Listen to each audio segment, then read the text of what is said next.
Do you know that communication is the sister of leadership. आज हम बात करने वाले हैं उस मोस्ट इम्पॉर्टेंट स्किल्स की जो आज के टाइम में सक्सेस पाने के लिए बहुत ज़्यादा ज़रूरी है, और वो है आपकी कम्युनिकेशन स्किल्स, जिसकी हमें हर कदम पे ज़रूरत पड़ती है।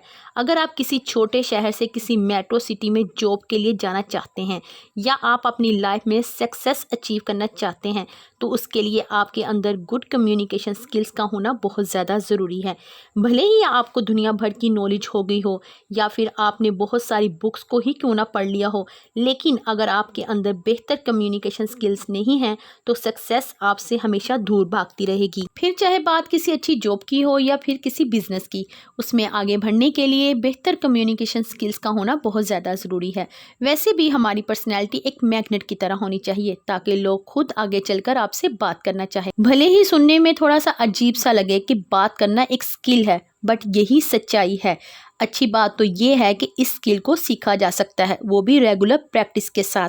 किसी भी प्रोफेशन के लिए कम्युनिकेशन स्किल सबसे ज़्यादा ज़रूरी है।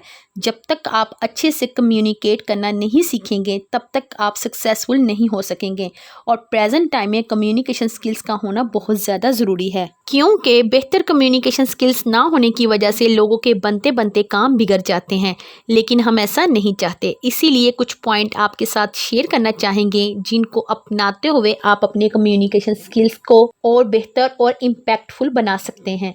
तो चलिए जानते हैं कि that how can you develop your communication skill, जिसमें सबसे पहला बेहतरीन पॉइंट है that mind your body language. सही कम्युनिकेशन के लिए सबसे पहले ज़रूरत है कि आप अपनी बॉडी लैंग्वेज को जज करें।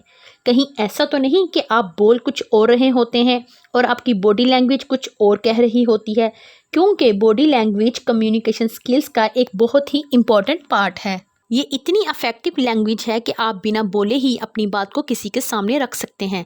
बॉडी लैंग्वेज में पॉज, टच, बॉडी मूवमेंट, देखने का स्टाइल और फेस एक्सप्रेशन एटसेट्रा चीज़ें काउंट की जाती हैं, और इसीलिए हमारा 60% कम्युनिकेशन हमारी बॉडी लैंग्वेज की बेसिस पर ही होता है। इसीलिए हमें सबसे ज़्यादा ज़रूरत होती है अपनी बॉडी लैंग्वेज पर ध्यान देने की, और बॉडी लैंग्वेज में आई कांटेक्ट का एक बहुत इंपॉर्टेंट रोल होता है। Second is your sitting posture, आपके उठने बैठने का तरीका।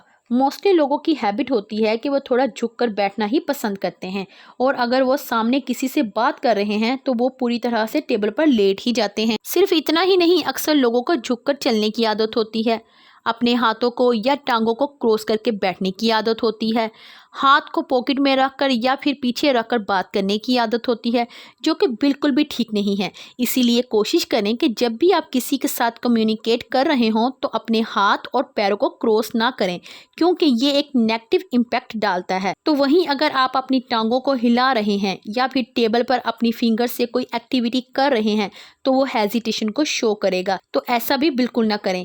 इसीलिए जब भी आप किसी के साथ कम्युनिकेट करें तो अपने हाथों को सामने की तरफ रखें, नहीं तो रिलैक्स छोड़ दें। Number 3 is to make proper eye contact. Eye contact का होना, तो जब भी आप किसी के साथ कम्युनिकेट कर रहे हों तो उनके साथ अपना आई कांटेक्ट बनाए रखें।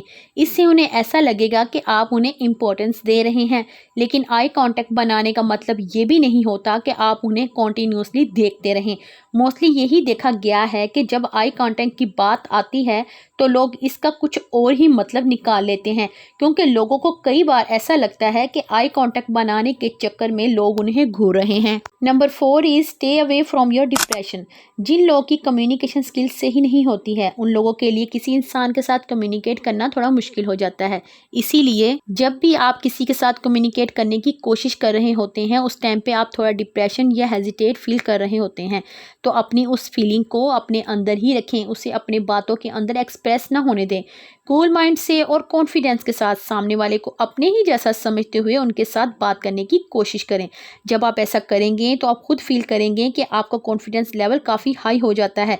उसके बाद आप अपने अंदर एक पॉजिटिव एनर्जी को फील करते हैं, और ख़ुद पर कंट्रोल करने के बाद आप अपने खुद के अंदर पॉजिटिव रिजल्ट भी फील करना शुरू कर देते हैं। नंबर 5 इज़ हमेशा काम रहें और नेचुरल रहें। जब भी आप किसी के साथ कम्युनिकेट कर रहे हों तो अपनी बातों के अंदर किसी भी तकिया कलाम का यूज़ ना करें। एक ही वर्ड आपके हर एक सेंटेंस में बार बार रिपीट नहीं होना चाहिए। ये एक बहुत ही नेगेटिव इम्पैक्ट डालता है आपकी कम्युनिकेशन के अंदर। फॉर एग्जांपल, आपने नोटिस किया होगा कि कुछ लोग यू नो वर्ड का अपनी कन्वर्सेशन में बहुत ज़्यादा इस्तेमाल करते हैं, जैसे you know this, you know that, you know ये होते हैं उनका तकिया कलाम। तो अब अगर सामने वाले को ही सब कुछ पता है क्योंकि आप उनसे पूछ रहे हैं यू नो, तो वो आपसे बात क्यों करेगा। Number 6 is use right words. बातचीत के दौरान सही वर्ड की सिलेक्शन आपकी कम्युनिकेशन स्किल्स को बेहतर बनाता है।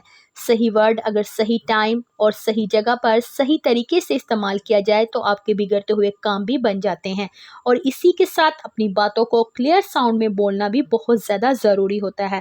तो जैसे ही आप अपनी वर्डिंग की सिलेक्शन पर ध्यान देने लगेंगे तो लोग आपकी बातों को बहुत ध्यान से सुनने लगेंगे। Number 7 is do activities according your situation.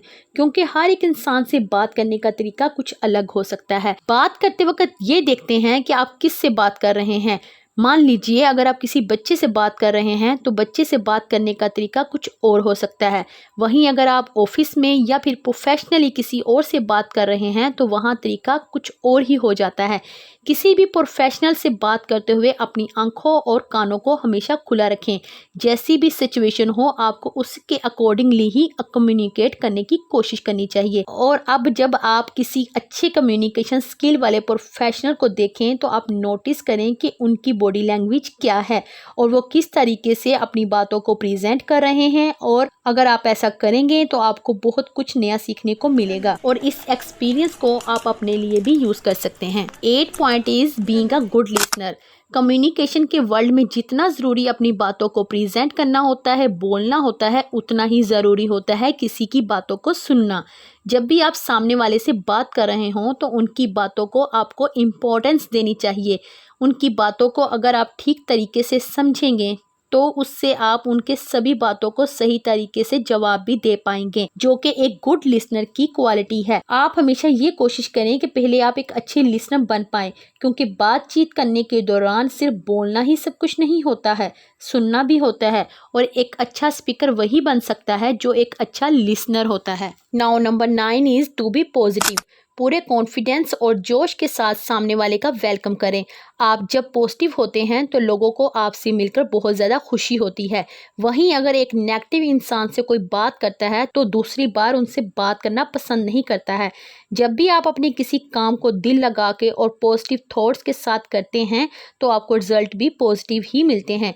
इसीलिए अपनी पॉजिटिविटी को हमेशा बरकरार रखिए और उनका सही जगह पर इस्तेमाल कीजिए। Number 10 is be precise and be point to point.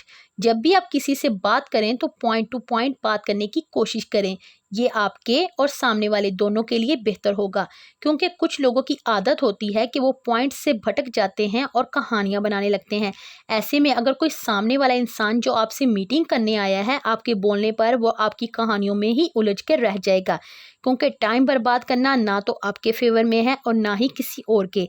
इसीलिए बात करते वक्त इस चीज़ का खास ध्यान रखें। And last but not the least, जो भी आप बोल रहे हैं उस पर खुद बिलीव करें। ऐसा नहीं होना चाहिए कि जब भी आप किसी से बात कर रहे हैं तो आप अपनी ही बातों को बार बार काट रहे हैं। आज की कही हुई आपकी खुद की बातों पर आप कल नहीं टिक पा रहे हैं तो कोई इंसान आप पर कैसे यकीन करेगा। और आपकी इसी एटीट्यूड की वजह से कोई इंसान आप पर भरोसा नहीं कर पाएगा। अगर इन सभी बातों पर आप आज से ही ध्यान देने लगेंगे तो कुछ ही दिनों में आपको अपने अंदर पॉजिटिव रिजल्ट भी देखने को मिलेंगे। और यकीन मानिए, अगर आप अपने कम्युनिकेशन स्किल्स को इम्प्रूव कर लेते हैं तो आपकी सक्सेस में आने वाली सारी रुकावटें एक साइड हो जाएंगी और सक्सेस आपके कदमों में होगी। तो इसी के साथ आप सबसे गुजारिश है कि अगर आपको वीडियो पसंद आई हो तो लाइक लाजमी कीजिएगा और सब्सक्राइब भी कीजिएगा, ताकि हर आने वाली न्यू वीडियो का नोटिफिकेशन आपको टाइम से मिल सके। Till then, goodbye, thank you for watching.